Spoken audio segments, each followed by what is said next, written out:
बारिश में 5 तरह के पकौड़े बेचने वाली। कहते हैं बारिश में चाय और पकौड़ों का स्वाद 2 गुना हो जाता है। लेकिन इस कहानी में इन्हीं पकौड़ों ने गरीब परिवार की तकदीर भी बदल दी। कैसे, आइए जानिए। आसमान में काले बादल घिरे हुए थे और तेज झमाझम बारिश हो रही थी। यह बारिश देखकर घर के सामने शोभिता का बेटा बहुत उछल रहा था। वाह मम्मा, देखो ना, इतनी तेज बारिश हो रही है। मम्मी कुछ चटपटे पकौड़े बना दो ना, बहुत मन कर रहा है। मेरे बेटे को पकौड़े खाने हैं। किस चीज के पकौड़े खाएगा बता? आलू के, प्याज के या बैंगन गोभी के? आलू प्याज मम्मी बहुत पसंद है, वही बना दो। अभी लाती हूँ, फटाफट बनाकर। ये देखकर सामने के गरीब झोपड़ी के बच्चे अनिका और बंटी के मुंह में पानी आ जाता है। भैया, बारिश में मेरा भी पकौड़े खाने का मन हो रहा है। चलो ना, मम्मी से बोलते हैं, पकौड़े बना देंगी हमारे लिए, जैसे जतिन अपनी मम्मा से बनवा कर खा रहा है। तू सही बोल रही है, मेरा भी अब बारिश में पकौड़े खाने का मन कर रहा है। मम्मा से बोल देते हैं। अनिका और बंटी अपने घर की खिड़की से जतिन की खिड़की पर झांक रहे होते हैं। इतनी देर में उसके घर में गर्मा गर्म पकौड़े की खुशबू आती है। बच्चों का मन और कर जाता है पकौड़े खाने का। वहीं उनकी माँ, दादी, बुआ बारिश से परेशान घर के अंदर से बारिश का पानी निकाल रही थी। जगह जगह से छत का पानी टपक रहा था। सुनिधि बाल्टी का पानी बाहर फेंकती है। मेरा तो दिमाग खराब हो गया इस बारिश के पानी को फेंक फेंक के। ऊपर से पाँव में खुजली होने लगी है। अरे भाभी, मैं तो बोल रही हूँ, आप बैठ जाओ, मैं निकाल दूंगी। वैसे भी आप बहुत देर से यहाँ का पानी निकाल रही हो। हाँ बहू, मैं कर दूंगी, तू परेशान मत हो। वैसे भी बहुत देर से बारिश में भीग के काम कर दिया, जाकर कपड़े बदल ले। नहीं माँ जी, मैं पहले यहाँ की सफाई कर लूँ, तभी चैन से बैठूंगी। वहीं शोभिता पकौड़े बनाकर ले आती है और अपने बेटे को, सास को खिला रही होती है। बच्चों के मुंह से लार टपकने लगती है।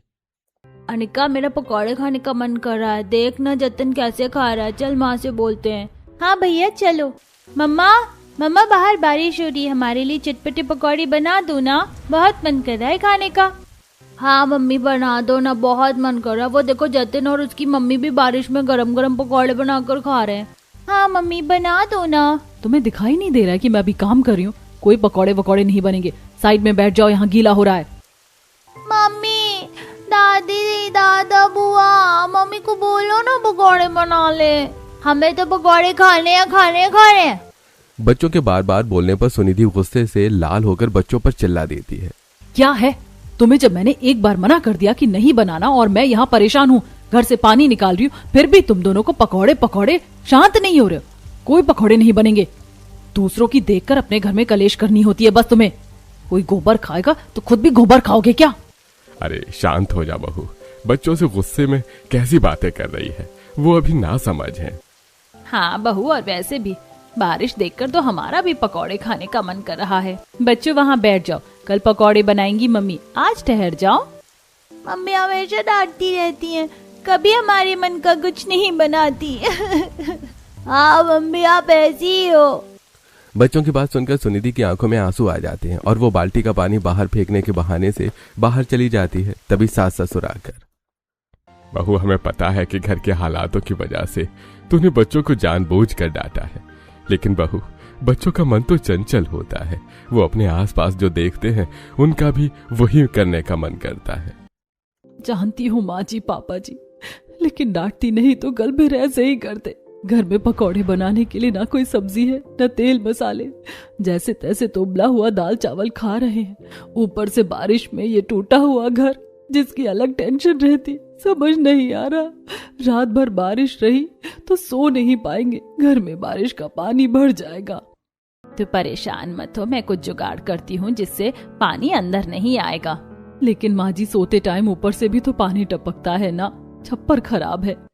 इतने में पति गोविंद प्लास्टिक शीट लाकर भीगता हुआ घर आता है। उसकी टेंशन मत लो, मैं ये लेकर आया हूँ, अभी घर के ऊपर लगा दूंगा, तब हम सब ठीक से सो पाएंगे। मैं जानता हूँ पिछले 2 सालों से मैं घर नहीं बनवा पा रहा हूँ, इसलिए आज ये दिक्कत हो रही है। घर की हालत बता दे, इसलिए लेता आया हूँ। देखा बहू, ये परेशानी भी खत्म हो गई। फिक्र मत कर, भगवान अच्छा करेंगे। तुम दोनों कपड़े बदल लो, वरना बीमार पड़ जाओगे। ठीक है माँ, पहले तिरपाल लगा दूं। गोविंद सुनिधि के सहारे सीढ़ियों पर चढ़ जाता है और छप्पर पर तिरपाल और ईंट लगा देता है, जिससे रात को तिरपाल उड़े ना और वो उतर जाता है। अब तुम चिंता मत करो मम्मी पापा, और बच्चे सुरक्षित सोएंगे। जी बिल्कुल। दोनों पति पत्नी कपड़े बदल लेते हैं। वहीं श्रेया भी अंदर से सारी सफाई करके बिस्तर बिछा देती है। बच्चे अपने पिता को देखते ही बारिश में पकौड़े खाने की जिद करते हैं। पापा पापा माँ हमें डांट रही थी। हाँ पापा, जबकि बस हमने पकौड़े खाने की जिद करी थी, माँ कभी हमारी बात नहीं सुनती। आप ही पैसे दे दो पकौड़े के लिए। दे देता बेटा, लेकिन अब बारिश में रात में कुछ भी नहीं मिलेगा। कल का सब्र कर लो, कल पकौड़े खा लेना। अब आप भी यही बोलोगे? क्या करूं, बच्चे भी समझते नहीं हैं। क्या करूं, मेरे पास पैसे ही नहीं है। चलो आज खाना खा लो, कल पक्का पकौड़े बन जाएंगे। तब बच्चों को बड़ी मुश्किल से समझाया जाता है। सुनिधि खाना बना रही होती है और चावल बन जाने के साथ पूरा परिवार साथ बैठकर दाल चावल खाता है। अगली सुबह धीमी बारिश में चाय पीकर गोविंद निकल जाता है। मैं बच्चों को और परेशान नहीं देख सकता। आज मालिक से थोड़े पैसे ले लूंगा ताकि बच्चे घर पर पकौड़े खा सके। अपनी बेबसी देखकर और भी ज्यादा गुस्सा आता है। जैसे गोविंद उनके मालिक के पास पहुंचता है, सेठ जी, रामू, धुन, गोपाल, बिरजू ये सब आए क्यों नहीं सेठ जी? अरे आए थे, लेकिन उन्हें मैंने वापस लौटा दिया और अब उनकी तरह तुम्हें भी वापस लौटना होगा। मेरे पास तुम लोगों के लिए कोई काम नहीं है। सेठ जी आप ये क्या बोल रहे हैं? ऐसा मत कहिए। अरे कोई गलती हुई है तो बता दीजिए, हम प्रायश्चित करने के लिए तैयार हैं, लेकिन काम से मत निकालिए। अरे मैं तुम लोगों को अपनी खुशी से काम से नहीं निकाल रहा हूँ। बारिश की वजह से कंस्ट्रक्शन वाले काम बंद हो गए हैं, क्योंकि ऐसे मौसम में घर ही नहीं बन सकता और जितना ऑर्डर आया था वो वापस हो गया है। अब 4 महीने से पहले कुछ नहीं हो सकता, इसलिए मैंने बाकी मजदूरों को लौटा दिया है। तुम भी चले जाओ। क्या 4 महीने तक कोई काम नहीं? मैं बच्चों को घर पर क्या शक्ल दिखाऊंगा? आज तो मुझे पैसे ले जाने थे, बच्चों को बारिश में पकौड़े खिलाने का वादा किया था। अब ये तुम क्या बड़बड़ाई जा रहे हो? समझ आ गया ना? अब जाओ यहाँ से। यह सुनकर गोविंद को धक्का पहुंचता है, क्योंकि ना तो वो बच्चों को पकौड़े खिला सकता था, ना ही अगले 4 महीने तक उस पर कोई काम था। इस बात की वजह से उसकी आंखों से आंसू बहते रहते हैं। बारिश बंद होती है। घर पहुंचकर वो बहुत ज्यादा परेशान होता है। अरे आप तो जल्दी आ गए, क्या बात है? आप परेशान भी हो क्या? अरे नहीं नहीं, मैं क्यों परेशान रहूंगा, ऐसी कोई बात नहीं है। मैंने सुनिधि से झूठ बोल दिया, लेकिन आज नहीं तो कल उसे सच्चाई पता चल जाएगी, तब मैं क्या करूंगा। ठीक है, आप अंदर आ जाइए। ऐसा कहकर सुनिधि अंदर चली जाती है। गोविंद बहुत ज्यादा परेशान होता है। वो अगले 2 दिन तक अपनी नौकरी ढूंढता है, लेकिन हर जगह से उसे मनाही हो जाती है। तब अपने दोस्त के पास, अरे परेशान मत हो गोविंद, सब ठीक हो जाएगा। अरे कैसे परेशान नहीं रहूं यार, आज बच्चों की फिर शक्ल देखूंगा तो बच्चे मुझसे पैसे मांगेंगे और मना करने की हिम्मत मुझ में नहीं है। देख दोस्त, तू ही मुझे काम दिला सकता है। कहीं बात कर ले और मुझे थोड़े से पैसे दे दे, मैं तुझे लौटा दूंगा। अरे माफ कर दे दोस्त, मैं तेरी चाहकर भी मदद नहीं कर सकता। मेरे पास भी नहीं है कुछ। नया काम मिला तो जरूर बताऊंगा। ठीक है, चलता हूं। गोविंद परेशान होकर घर के बाहर बैठ जाता है। बारिश को देखता है। हे भगवान, आपने मेरे साथ ऐसा क्यों किया? मुझे सजा दीजिए, मेरे परिवार को नहीं। बेचारे मेरे बच्चे इस बार साथ में पकौड़े खाने की जिद कर रहे हैं और मेरी जेब में इतनी फूटी कौड़ी पैसा नहीं है कि मैं उन्हें पकौड़े बना कर खिला सकूं। ऊपर से नौकरी भी छिन गई, कहीं नौकरी भी नहीं मिल रही। तभी पीछे खड़ी सुनिधि सब कुछ सुनकर उसके पास बैठकर कंधे पर सिर रखकर कहती है, मुझे लगा ही था आप 3 दिन से परेशान हैं। कोई बात है, लेकिन वो बात मुझे पता चल गई। आप परेशान मत हो, ये सब ठीक हो जाएगा। हम दोनों साथ हैं ना। रही पकौड़े की बात, तो मैं अभी उधार सामान लेकर आ जाती हूँ। इतने में सुमित्रा अपनी पुरानी संदूक खोलती है तो उसे 40 रुपए मिल जाते हैं। अरे बहू देख, मुझे अपनी संदूक से सफाई करते हुए 40 रुपए मिले। अच्छी बात है ना। ऐसा कर, बच्चों के लिए पकौड़े बनाने का सामान लिया। माँ जी, आपके पैसे से मैं ये कैसे ला सकती हूँ? अरे बहू परेशान मत हो, मेरा भी तो पकौड़े खाने का मन है। बारिश में जा, सामान लेकर आ जा और बढ़िया से पकौड़े बना दे। जी माँ जी। ये सुनकर सुनहरी खुशी से बाहर बारिश में जाकर दुकान पर पहुंचती है और पकौड़े बनाने का सामान, बेसन, मसाले लेकर आती है। इतने में पड़ोसी अविनाश सब्जी मंडी की सब्जी ले रहा होता है और बैंगन गोभी को निकाल देता है। अरे बहन जी, मैं कुछ सब्जियां छाट रहा था, अगर आपको लेनी है तो ले जाइए। क्या है ना, मंडी में मेरी सब्जियां बिकती नहीं है तो मेरा नुकसान हो जाता है।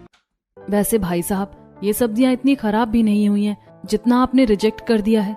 कोई बात नहीं, इसे मैं ले लेती हूँ कम दाम पर। सांप भी मर जाएगा और लाठी भी नहीं टूटेगी। हाँ, दोनों का फायदा हो गया। अब सुनिधि अपने घर के आलू, प्याज, मिर्च, गोभी, बैंगन को काटकर उनके 5 तरह के पकौड़े बना लेती है, जिससे उनके घर में पकौड़े की खुशबू चहकने लगती है और बच्चे बार बार उन पकौड़ों को देखने चूल्हे पर आते हैं।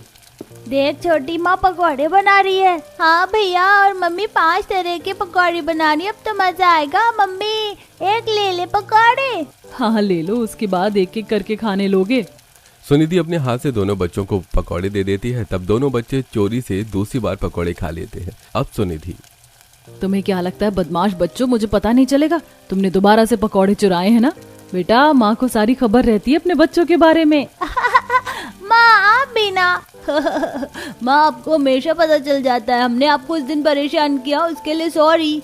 मम्मी सॉरी, हम बहुत गंदे बच्चे हो गए ना, जिद करते रहते हैं। ये सुनकर सुनिधि की आंखों में आंसू आ जाते हैं। वो अपने दोनों बच्चों को गले से लगा लेती है। नहीं नहीं मेरे बच्चों, तुम गंदे नहीं, मासूम हो। मैंने भी बहुत ज्यादा डांट दिया था। कोई बात नहीं, अब गर्मा गर्म 5 तरह के पकौड़े खाएंगे। और क्या। तब आरती सिलबट्टे पर चटनी बना देती है और घर के सभी लोग गर्मा गर्म 5 तरह के पकौड़े की चटनी के साथ लुत्फ उठाते हैं। और बाहर झमाझम बारिश हो रही होती है। सुनिधि ने पहले ही चौखट को 4 ईंट और मिट्टी के लेप से ऊंचा कर दिया था, जिससे बाहर का पानी अंदर नहीं आ पाता है। अरे वाह, आखिर कितने दिनों बाद बारिश में हम गर्मा गर्म पकौड़े खा रहे हैं। मजा आ गया। अजी मेरे तो पकौड़े खाने से पहले मुंह में पानी आ गया। पकौड़े की खुशबू और चटनी की खटास से आह, बहुत बढ़िया है। अरे ये बैंगन और गोभी के पकौड़े तो बहुत अच्छे लग रहे हैं। सुनिधि कहाँ से लाई? अरे अविनाश भाई साहब मंडी में कुछ सब्जियां लेकर नहीं जा रहे थे, तो उन्होंने मुझे दे दी तो मैंने ले ली। अच्छा, वैसे श्रेया तूने चटनी बहुत अच्छी बनाई है। थैंक यू भैया, मैं तो भाभी से ही बनाना सीखी हूँ, लेकिन 5 तरह के पकौड़े मुझे बहुत बढ़िया लग रहे हैं। इस टाइम तो बच्चे खुश हो गए, लेकिन आने वाले दिनों में घर का खर्चा कैसे चलेगा समझ नहीं आ रहा। पैसों की जरूरत तो होगी, काम इन्हें कहीं दिख नहीं रहा। भगवान मदद करो। पूरा परिवार बारिश में 5 तरह के पकौड़े खाकर खुश हो जाता है। कुछ देर के बाद वो बारिश में प्लास्टिक की पन्नी से खुद को बचाते हुए दुकान पर पहुंचती है। भैया मैं आपको पैसे दे दूंगी, मुझे कुछ दिनों तक उधार सामान दे दीजिए। अरे भाई, सुबह सुबह उधार लेने आ गई हो? नहीं, मैं उधार नहीं दे सकता। प्लीज भाई साहब दे दीजिए, थोड़ी जरूरत है, मैं आपको इकट्ठे पैसे दे दूंगी। ऐसे नहीं चलता है भाई। अरे मेरी थोड़ी तो बोनी करवाओ।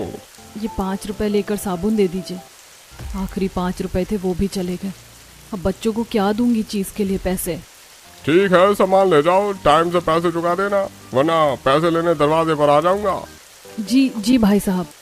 सुनिधि सामान लेकर घर लौट रही होती है कि रास्ते में पकौड़े बेचने वाला उसे दिखता है, जिसकी दुकान के ग्राहक नाखुश थे। यार काश यहाँ प्याज, पालक या मिर्च के पकौड़े भी मिलते। रोज वही आलू पकौड़े खाकर तंग आ गया हूँ। हाँ भाई, अब तो जुबान भी नया स्वाद मांगती है। इस बारिश में सिर्फ आलू के पकौड़े खाना बहुत बड़ी मजबूरी है। हाँ भाई। सुनते ही बहू के चेहरे पर हल्की मुस्कान आती है। अगर लोग एक स्वाद से ऊब गए हैं तो 5 स्वाद 5 तरीके के पकौड़े क्यों ना दिए जाए। मैंने भी तो अपने घर में बनाए थे, और अविनाश भाई साहब की सब्जियां भी बच जाती हैं। लगता है भगवान ने हमें रास्ता दिखा दिया। बारिश में हमारे पकौड़ों की दुकान अच्छी चलेगी। यहीं से सुनिधि को आइडिया आता है और वो अपने घर जाकर परिवार वालों को बताती है। ये सुनकर घर वाले, बहू आइडिया तो अच्छा है तेरा, लेकिन 5 तरह के पकौड़े बेचने के लिए तुझे मसाला, तेल और बड़ी कढ़ाई भी तो चाहिए, और मेज वगैरह भी। हाँ बहू, और तू बरसात में अकेले कैसे करेगी? ऐसा करते हैं, सुमित्रा और मैं चले जाएंगे, तू घर पर इन सब का ख्याल रखना। अरे पापा जी प्लीज शर्मिंदा मत कीजिए, मैं हूं ना, मैं सब कुछ कर लूंगी। वैसे भी मैं पकौड़े अच्छे बनाती हूँ, अब बस मुझे सामान लेकर आना है। मैं सोच रही थी कान की बाली रख देती हूँ, जब हमारे पास पैसे आने लगेंगे तो छुड़ा लूंगी। नहीं सुनिधि, तुम ऐसा मत करो, मैं पैसों का जुगाड़ करता हूँ। अजी जब हमारे पास ये है तो दूसरों के सामने हाथ क्यों फैलाना। मुझे विश्वास है हमारा काम बहुत अच्छा चलेगा, मान जाइए। ठीक है, लेकिन मैं भी तुम्हारे साथ रहूंगा। तब दोनों पति पत्नी बारिश से बचते बचाते सुनार की दुकान पर पहुंचते हैं, जहां सुनिधि अपने कानों की बाली को गिरवी रखकर कुछ पैसे उठाती है और उन पैसों से एक बड़ी कढ़ाई, तेल, मसाले और पकौड़े बनाने का सामान और मेज खरीद लेती है और कुछ ताजी पालक भी ले आती है, जिनकी जड़ें वो अपने घर में लगा देती है। माँ जी अभी तो बारिश कम है, मैं सोच रही हूँ तैयारी करके निकल जाऊँ, लेकिन माँ जी 5 तरह के पकौड़े में मैं थोड़ा और स्वाद लाना चाहती हूँ। तो चिंता मत कर, मेरे पास तेरी दादी सास की पकौड़े की रेसिपी है। माँ जी बहुत अच्छे पकौड़े बनाती थी, उसका मसाला मैं भी नहीं बना पाती थी, लेकिन मुझे पता है कैसे बनता है, तो बताइए ना। सिलबट्टे पर बहू जीरा, अजवाइन, सौंफ, काली मिर्च, थोड़ा चाट मसाला, भुनी कसूरी मेथी, अदरक, लहसुन का पेस्ट ले, स्वाद अनुसार नमक और सब कुछ बेसन में डाल दे और सब्जियों के पकौड़े बनाकर बेच। देख स्वाद ना आए तो मेरा नाम बदल देना। कुछ ही देर में सुनिधि बेसन के पकौड़े का वही घोल तैयार कर लेती है। फिर 5 सब्जियों को साफ करके उन्हें छोटा छोटा कर लेती है और जब घर में बनाकर भगवान के सामने रखती है तब दूसरा पकौड़ा सास ससुर को खिलाती है। वाह बहू, तूने तो मुझे मेरी माँ की याद दिला दी।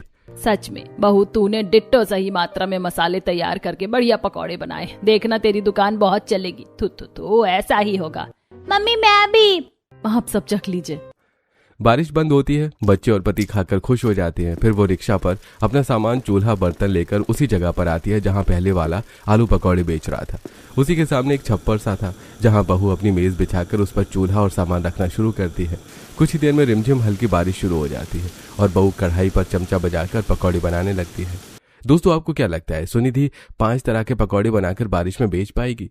कमेंट करके जरूर बताइएगा। बारिश बहुत तेज हो रही होती है। नई दुकान लगी है लेकिन आधा घंटा बीत जाता है और कोई ग्राहक नहीं आता। लगता है हमारी मेहनत बेकार चली जाएगी। अजी पहला ग्राहक भगवान भेजते हैं, बस थोड़ा इंतजार करो। तभी बारिश में भीगा हुआ एक रिक्शा चालक अपना रिक्शा रोकता है। अरे बहन, इतनी अच्छी खुशबू आ रही है, क्या मिल रहा है यहाँ पे? भैया आज 5 तरह के गर्मा गर्म पकौड़े हैं। आलू, प्याज, पालक, बैंगन और हरी मिर्च। अरे इतनी छोटी दुकान और 5 तरह के पकौड़े। चलो हर एक का एक एक दे दो। रिक्शा वाला पहला निवाला खाते ही मुस्कुरा उठता है। अरे वाह, ये तो पूरे शहर में कहीं नहीं खाए। अरे बहन जी, बहुत स्वादिष्ट है। अब से तो मैं यही खाऊंगा। हाँ क्यों नहीं भैया, हमने तो इसके साथ हरी चटनी भी बनाई है, खाकर देखिए। हाँ बहन जी, ये भी बहुत बढ़िया है। आज से बारिश होगी तो यही 5 तरह के पकौड़े खाने आऊंगा। वो जाते जाते अपने 3 रिक्शा वाले दोस्तों को आवाज देता है। अरे ओए, इधर आओ, असली बारिश वाले पकौड़े यहाँ मिल रहे हैं। कुछ ही मिनटों में दुकान पर 4-5 ग्राहक और आ जाते हैं। तब बहू गर्मा गर्म 5 तरह के पकौड़े छानती है और पति पकौड़े को प्लेट में डालकर उस पर मसाला छिड़ककर चटनी के साथ लोगों को देता है। अरे वाह बहन जी, आपने तो बहुत अच्छे पकौड़े बनाए हैं। मजा आ गया चटपटे पकौड़े। और दीजिए ना। लीजिए भाई साहब। देखा गोविंद जी, भगवान के घर में देर है पर अंधेर नहीं। बिल्कुल सही कहती हो। ये देखकर सामने वाला भीमलाल गुस्से से आग बबूला हो जाता है। ओए, इन गरीबों की ये औकात की मेरी दुकान के सामने इन्होंने अपनी पकौड़े की दुकान लगाई, इन्हें तो मैं छोड़ूंगा नहीं। इतने में नंद भी आकर 5 तरह के पकौड़े का बोर्ड लाकर उनकी दुकान पर लगा देती है। 3-4 दिन हो जाते हैं। बारिश में हर कोई बहू के 5 तरह के चटपटे पकौड़े का आनंद ले रहा है और भीमलाल के ग्राहक भी उसके आलू के पकौड़े छोड़कर सामने 5 तरह के पकौड़े खाने आ जाते हैं, लेकिन कुछ खास ग्राहक नहीं आते। ये लीजिए आपके गर्मा गर्म 2 प्लेट चटपटे पकौड़े। नहीं रहने दीजिए, 1 प्लेट ही कर दीजिए। बारिश हो रही है, जो मजा आना चाहिए ना वो मजा नहीं आ रहा है बारिश में भी। क्या हुआ बहन जी, किसी पकौड़े में ये चटनी में किसी तरीके की कमी है? आप हमें बता दीजिए, हम सुधार कर लेंगे। नहीं भैया, ये सब तो परफेक्ट है, लेकिन फिर भी कुछ तो छूट रहा है। ऐसा कुछ होना चाहिए था कि इस बारिश में पकौड़े के साथ मजा दुगना हो जाए। ये लीजिए आपके पैसे। रूबीना अपनी प्लेट के पकौड़े खाकर चली जाती है। ग्राहक कम आने से सुनिधि और गोविंद परेशान हो जाते हैं। अजी मुझे भी अब कुछ ऐसा ही लग रहा है, इसीलिए तो ग्राहक कम आ रहे हैं, लेकिन किस चीज की कमी है मुझे कुछ समझ में नहीं आ रहा है। अरे बहुत अच्छा हुआ, मुझे पता था अगर आगे इसकी दुकान चल ही नहीं सकती है, तभी तो बारिश में इतने कम ग्राहक खाने आ रहे हैं। इतने में छाता लिए बारिश में ऑटो से उतरकर सुनिधि की सहेली नंदिनी मिलती है। और बता सुनिधि, कैसी है तू? और जीजू आप कैसे हो? सब बढ़िया? नए पकौड़े का काम अच्छा चल रहा है ना? हाँ अच्छा ही है वैसे, लेकिन आज ग्राहक खुश नहीं है। ये ले, जरा तू भी 5 तरह के पकौड़े खाकर देख। इतने में तेज हवा चलने से बारिश की तिरछी बूंद कढ़ाई में पड़ जाती है, जिससे पटर पटर आवाज आने लगती है। दोनों दूर हटकर खड़े हो जाते हैं। ओहो, दिमाग खराब हो गया। एक तो वैसे ही ग्राहक अच्छे नहीं आ रहे, ऊपर से ये सब। गोविंद जी, हमें कुछ करना होगा ताकि कढ़ाई में ना पड़े। इतने में सुनिधि की नंद श्रेया तिरपाल लेकर आ जाती है और अपने भैया भाभी के साथ उसे ऊंचा सा लगा देती है। तुमने बहुत अच्छा किया श्रेया कि तुम यहाँ पर आ गई। वैसे तो दुकान के ऊपर छप्पर है, लेकिन अब तिरपाल लगने से ग्राहक भी आराम से नीचे खड़े रहकर पकौड़े खा पाएंगे। ये ले नंदिनी, खाकर बता। तब नंदिनी श्रेया से भी मिल लेती है और सुनिधि के 5 तरह के पकौड़े खाकर देखती है। वाह यार, तेरे पकौड़े खाकर तो मजा आ गया। मुझे नहीं लगता ऐसा स्वाद कोई आज के जमाने में बेचता होगा, और चटनी भी लाजवाब है। पता है, अभी मैं तेरे साथ तेरे घर पर होती ना तो इसके साथ चाय बनवा लेती, क्या मजा आता। अरे यार धत तेरे की, कर दी ना तूने सबसे बड़ी मिस्टेक। अरे भोंदू, इस बारिश में तो इतने बढ़िया पकौड़े बेच रही है और उसके साथ चाय नहीं है। अरे चाय पकौड़े की जोड़ी तो कमाल की होती है, इससे तेरे ग्राहक बढ़ जाएंगे। चाय तो लगा अपनी दुकान पर। अरे हाँ यार, ये तो तूने बहुत अच्छी बात कही। पता नहीं ये गलती कैसे हो गई, लेकिन अब चाय के साथ दुकान की बढ़ोतरी भी हो जाएगी। हाँ जीजू। पकौड़े खाकर नंदिनी चली जाती है। तब गोविंद घर जाता है और पतीला दूध, चाय पत्ती, चीनी, चूल्हा खरीद लाता है। और जैसी हवा में अदरक इलायची की खुशबू आती है, तब बस से उतरते ही लोग सुनिधि की पकौड़े की दुकान पर आ जाते हैं। अरे देखो तो, इतने अच्छे बारिश वाले मौसम में चाय की खुशबू कितनी अच्छी आ रही है, और वो भी 5 तरह की पकौड़े। बहन जी जरा एक प्लेट लगा दीजिए चाय के साथ। और मुझे भी बहन जी। और बहन जी मुझे भी दे दीजिए। सुनिधि, भीड़ बढ़ रही है, तुम जल्दी जल्दी पकौड़े बनाओ और मैं चाय देता हूँ। जी आइए आइए, बारिश के मौसम में 5 तरह के पकौड़े खाइए, पालक के, आलू के, प्याज के, बैंगन के, मिर्ची के। ऐसी पकौड़ी बेचने वाली बहू की बहुत अच्छी सेल चलती है। हफ्ता गुजर जाता है, आंधी तूफान तेज हो जाता है, जिससे टीन का छप्पर उड़ जाता है, चाय के कप भी उड़ जाते हैं। हे भगवान, सारा सामान खराब होता जा रहा है। लगता है भगवान भी नहीं चाहते कि हम आगे बढ़ें। चिंता मत करो सुनिधि, सब ठीक होगा। तेज बारिश शुरू हो जा रही थी, आधे से ज्यादा सामान खराब हो गया था। सुनिधि और गोविंद को दूध, बेसन, कढ़ाई सब ढक कर रखना पड़ता है। ग्राहक भी तूफान में रुक नहीं रहे थे। 2 घंटे बाद जब माहौल शांत होता है, तब सुनिधि और गोविंद दोबारा अपनी दुकान लगाते हैं और ग्राहक फिर से 5 तरह के पकौड़े का चाय के साथ लुत्फ उठाते हैं। अरे बस बहुत हो गया, अब मैं और बर्दाश्त नहीं कर सकता। इसकी दुकान का तो मुझे गेम बजाना ही पड़ेगा। भीमलाल ऐसा सोचता है कि बहू के सास, ससुर और बच्चे दुकान पर आते हैं। साथ ही हल्की हल्की बारिश हो रही थी। मम्मी पापा देखो, हम आ गए। आज हम यहीं पर ही पकौड़ी खाएंगे। हाँ मैं भी। अरे बहू, तेरी दुकान के आगे पानी जमा हो गया है, मैं कर देती हूँ। तुझे टाइम नहीं मिल रहा ना पकौड़े बनाने से। अरे माँ जी, मैं कर दूंगी, आप चिंता मत कीजिए। अरे बहू, अपना काम कर और मुझे भी अपना काम करने दे। तेरी दुकान है, इसका मतलब ये नहीं तू मुझ पर हुक्म चलाएगी। सास हूँ मैं तेरी सास। ऐसा कहकर सास झाड़ू मारकर पानी सड़क के किनारे करती है और ससुर भी उसके साथ 2-4 ईंट पत्थर लगा देता है, जिससे ग्राहक आराम से खड़े होकर खा पाए। तभी बगल के खंबे से मजदूरों के काम करने की आवाज आती है। अरे मम्मी, ये कैसी आवाज आ रही है? ठक ठक ठक ठक, कब बंद होगा ये? अरे अनिका, वहाँ पर सरकारी अधिकारियों का काम चल रहा है, वही हो रहा है। ये ले तू पकौड़े खा। तभी एक बुढ़िया भीमलाल की दुकान पर जाती है। अरे बेटा, भगवान तुझको बढ़ोतरी देगा बेटा, कुछ खाने को दे दे। तेरे दिन दुगनी रात चौगुनी हो जाएगी। अरे हटो, भिखारी को पकौड़े खिलाने का काम नहीं करता मैं। चलो चलो निकलो यहाँ से। बेटा, अगर मुझे खिला देता तो तुझे बहुत पुण्य मिलता। ज्यादा ही फ्री का माल खाना है ना, तो सामने वाली दुकान पर चली जाओ, समझी बुढ़िया? वैसे भी इसकी वजह से मेरी दुकान घाटे में चल रही है। भीमलाल ऐसा कहकर बुढ़िया को भगा देता है और फिर वो हताश बुढ़िया सुनिधि के पास चली जाती है। अरे बिटिया, कुछ खाने को मिलेगा क्या? 2 दिन से कुछ खाया नहीं है और मेरे पास पैसे नहीं है। अरे अम्मा जी, कोई बात नहीं, आप आराम से यहाँ बैठ जाइए, मुझे कोई पैसे नहीं चाहिए। ये लीजिए गर्मा गर्म अदरक वाली चाय पीजिए, बरसात में आपको अच्छा लगेगा। और ये हमारे 5 तरह के पकौड़े खाइए। शुक्रिया बेटी, तुम तो बहुत अच्छी हो। और वो सामने वाला कैसा, एकदम घमंडी और बुरा बोलने वाला आदमी। तभी तो उसकी दुकान पर सिर्फ एक ग्राहक था। बेटा, वो दुकान वाला तुमसे जलता है, बचकर रहना। अम्मा जी, आप फिक्र मत कीजिए, अच्छे लोगों के साथ भगवान जी हमेशा होते हैं। सुनिधि हर रोज की तरह शाम तक अपने सारे चाय पकौड़े का सामान खत्म करके संदूक में जंजीर में बांध देती है और पति के साथ घर लौट जाती है। लेकिन सुबह के 4 बजे भीमलाल अपने 2 आदमियों के साथ आता है और लोहे के डंडे से उसकी दुकान पर वार करता है, जिससे उसकी टेबल टूट जाती है। संदूक का सामान खोलकर तेल मसाले फैला देता है, कढ़ाई तोड़ देता है, छप्पर तोड़ देता है। बड़ी आई थी बारिश में 5 तरह के पकौड़े बेचने वाली। अब देखता हूँ कल से दुकान कैसे लगाएगी। सारे ग्राहक तो अब मेरे पास आएंगे। ऐसा कहकर भीमलाल अपने दोनों आदमियों के साथ लौट जाता है। सुबह के 9 बजे जैसे ही पति पत्नी अपनी दुकान पर पहुंचते हैं तो टूटा हुआ सामान देखकर उनके पैरों तले जमीन खिसक जाती है। वो रोने लगते हैं। सब कुछ बिखरा हुआ टूटा हुआ पड़ा था। हे भगवान, ये किसने किया? किसने मेरी दुकान के साथ ऐसा किया? हे भगवान, हमारा सारा सामान खराब कर दिया, चीनी, तेल, मसाले और मेज भी तोड़ दी। अब हम पकौड़े किस पर बनाकर बेचेंगे? गोविंद जी, अभी तो हमने 1 महीने में इतने पैसे भी इकट्ठे नहीं किए थे कि सुनार की गिरवी बाली के पैसे दे सकूं। अब दोबारा पैसे कहाँ से लाएंगे? कैसे मैं पकौड़े बनाकर बेचूंगी अगर ग्राहक आने लगे तो? संभालो खुद को सुनिधि, सब देखकर लग रहा है कि किसी ने हमसे बदला लिया है और जानबूझकर तोड़फोड़ की है। मुझे पता है ये सब किसने किया होगा, इस भीमलाल ने। अरे आज तो यहाँ पकौड़े की दुकान लगी नहीं है, चलो सामने वाले के खाने चलते हैं। सुनिधि के ग्राहक सामने वाले भीमलाल पर चले जाते हैं और वो बहुत खुशी से पकौड़े डाल डाल कर लोगों को खिला रहा होता है। इतने में सुनिधि भीमलाल पर भड़क पड़ती है। कायर, नीच, घमंडी, चोर, लालची इंसान, तू मेरे छोटे से पकौड़े की दुकान से इतना जल उठा कि तूने मेरी रातों रात दुकान तोड़ दी। मुझे सब पता है, ये तूने ही किया है। अरे तुम सब ये क्या बोले जा रही हो? बिना बात के कुछ भी बोलोगी क्या? मेरी ग्राहक खराब मत करो, जाओ यहाँ से। ये सब करने के लिए और भी लोग हो सकते हैं। तुम्हें तो हम जेल में भिजवाएंगे पुलिस की कंप्लेंट करके। अरे कोशिश करके देख ले, पुलिस मेरा कुछ नहीं बिगाड़ पाएगी।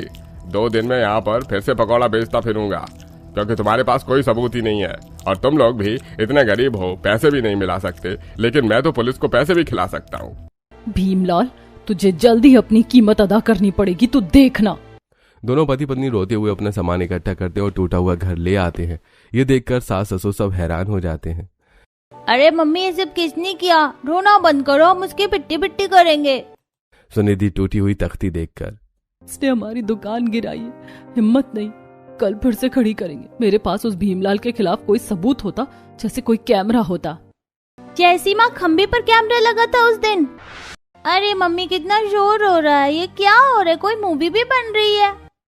नहीं बेटा, बारिश की वजह से खंबे के नीचे कोई पाइपलाइन पड़ रही है। अब ये चीज सरकारी काम है तो बड़े अफसर लोग रिकॉर्डिंग करके देखते हैं कि काम सही से हो रहा है या नहीं। मम्मी, इसमें हम भी आ रहे हैं? हाँ बेटा, याद आ गया गोविंद जी, मुझे याद आ गया। उस दिन सरकारी लोग काम कर रहे थे, उनका कैमरा लगा होगा, तो हो सकता है जब भीमलाल आया हो तब वो सब रिकॉर्ड हो गया हो। हमें सरकारी ऑफिस जाना होगा। लेकिन भाभी, क्या वो इस चीज के लिए मान जाएंगे? मानना ही होगा। सुनिधि अपने पति के साथ सरकारी दफ्तर जाती है और उन लोगों के हाथ जोड़कर 2 दिन पहले की वीडियो फुटेज मांगती है। साहब, प्लीज मुझे वो रिकॉर्डिंग फुटेज दे दीजिए। एक आदमी ने मेरी दुकान का बहुत नुकसान किया है, वो सबूत इसमें होगा, उसको सजा मिलनी चाहिए। उसने गरीब के पेट पर लात मारी है। मुश्किल से हमने चाय पकौड़ी का काम शुरू किया था, अभी तो उसकी किस्त भी नहीं गई है। अच्छा, रोना धोना बंद करो, देते हैं। पता नहीं कहाँ से लोग आ जाते हैं। तुम लोग को पता नहीं है हमें ये सब दे देने की परमिशन नहीं होती है। तब वो अधिकारी उनके फोन में उसे घटना की वीडियो डाल देता है। जब दोनों पति पत्नी अपनी आंखों से सच देखते हैं तो भीमलाल का शक यकीन में बदल जाता है और फिर वो थाने जाकर पुलिस में उसका सबूत देते हैं, रिपोर्ट लिखवाते हैं। तब वो पुलिस भीमलाल को गिरफ्तार करने आती है। पुलिस वाला भीमलाल के पेट में डंडा चुभोता है। ए चल वे, तोंद ले, बेचारी मासूम औरत की दुकान को चुपके से बर्बाद करके अपनी दुकान चला रहा है। अरे तेरे इतने बुरे दिन आ गए हैं कि 5 तरह के पकौड़े बेचने वाली औरत की रेडी से डर गया। अरे साहब, मैंने कुछ नहीं किया, ये औरत झूठा इल्जाम लगा रही है मुझ पर। अबे तू कितना झूठ बोलता है? इस महिला ने तेरे खिलाफ सबूत दिखा दिए हैं। तू तो आदमियों के साथ सुबह के अंधेरे में उसकी दुकान तोड़ रहा था। चल तूने उनका जो नुकसान किया हर्जाना निकाल। नहीं साहब, मेरी दुकान पैसे से नहीं मेहनत से खड़ी हुई थी। इसे भी मैं अपनी मेहनत से ही फिर खड़ा करूंगी। बस इतना कीजिए कि आगे किसी गरीब की मेहनत कोई न तोड़ सके। ये हुई ना बात। मुझे तुझ पर बहुत गर्व है बहू। मुसीबत जब बारिश बनकर बरसी तो मेरी बहू ने छाता नहीं खोला, बल्कि पकौड़ों की कढ़ाई चढ़ा दी। तब भीमलाल माफी मांगता है, लेकिन पुलिस उसे जीप में बिठाकर ले जाती है। वहीं सुनिधि के बहुत सारे रोज के ग्राहक उसकी टूटी दुकान देखकर परेशान थे। जब उन्हें घटना के बारे में पता चलता है तब ग्राहक खुद बांस, टीन, रस्सी और तिरपाल लेकर पहुंच जाते हैं। कोई चूल्हा ठीक करता है, कोई बेंच बनाता है, कोई बोर्ड रंगता है। अरे भाई, जिसने बारिश में हमें गरम पकौड़े खिलाए, आज उसकी दुकान हम मिलकर बनाएंगे। कुछ ही घंटों में दुकान पहले से भी सुंदर बनकर तैयार हो जाती है। बहू पहले दिन सभी ग्राहकों को 1-1 कप गरम चाय और अलग तरह के पकौड़े मुफ्त देती है। सभी ग्राहक ताली बजाते हैं। स्वाद तो पहले भी अच्छा था, लेकिन आज इसमें मेहनत और ईमानदारी का स्वाद भी मिल गया। आप सबके प्यार से मेरी दुकान दोबारा खड़ी हो गई, उसके लिए बहुत शुक्रिया। इस तरह 6 महीने बीत जाते हैं। बारिश में सुनिधि की 5 तरीके के पकौड़े बेचने वाली दुकान अब छप्पर से कैफे स्टाइल बन गई थी। 5 नहीं 10 तरह के पकौड़े बेचती थी और अलग अलग वैरायटी की चाय भी। जहां सुंदर सुंदर टेबल कुर्सी और फूल थे, उनका घर भी अब पक्का हो गया था और दुकान भी। अच्छे मुनाफे से श्रेया की शादी भी हो जाती है। तब दोनों पति पत्नी अपनी दुकान में ही पकौड़े का लुत्फ उठाते हुए, अरे बारिश भी तेरे साथ हो, चाय भी तेरे नाम, तेरे संग हर मुश्किल लगे, बस एक छोटा सा काम। अच्छा जी शायरी, पकौड़े हो या जिंदगी, स्वाद तभी आता है जब हर घूंट में अपना और अपनों का साथ निभाया जाता है। ओके जानू। तब चाय पीते पीते दोनों हंस रहे होते हैं। दोस्तों, अगर आपका भी बारिश में 5 तरीके के पकौड़े खाने का मन करे तो आप कौन सा खाएंगे? हमें कमेंट करके जरूर बताइए।